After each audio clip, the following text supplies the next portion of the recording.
Jannik Sinner might have the cleanest backhand in tennis right now. Smooth, powerful, and consistent. A shot that separates him from most players on the tour. Even back in 2022, when he was 15 in the world. Let's see why.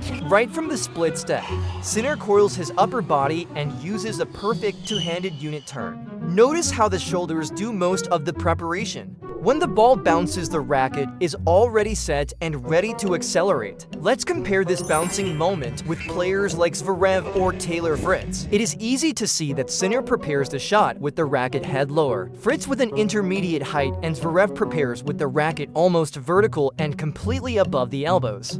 To make it clearer, watch these movements again in slow motion.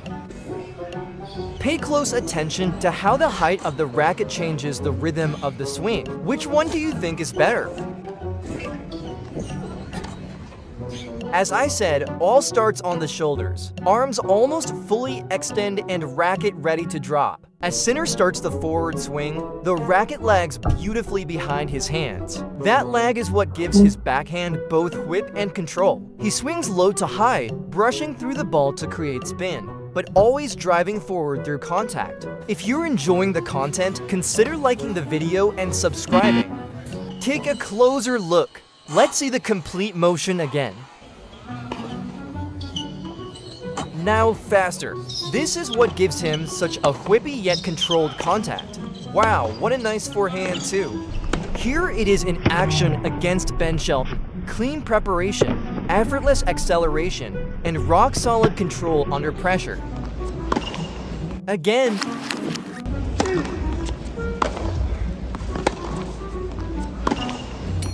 Now let's bring Novak Djokovic into the comparison. As I said, Sinner prepares with the racket lower, and here, side by side, you can clearly see the difference. Djokovic keeps the racket head higher, closer to shoulder level, while Sinner sets it down earlier.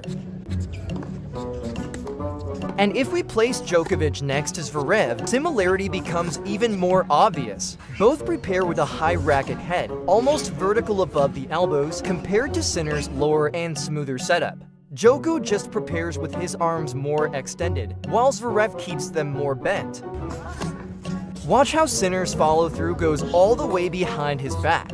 Because his swing speed is extremely high, that wraparound follow-through helps him safely decelerate the racket. Compare that to Fritz, who finished the motion with the racket high in front of his body. Two different follow-throughs, but both very effective in their own style. That was Sinner's backhand. Which one do you think is the best, and what would you like to see next?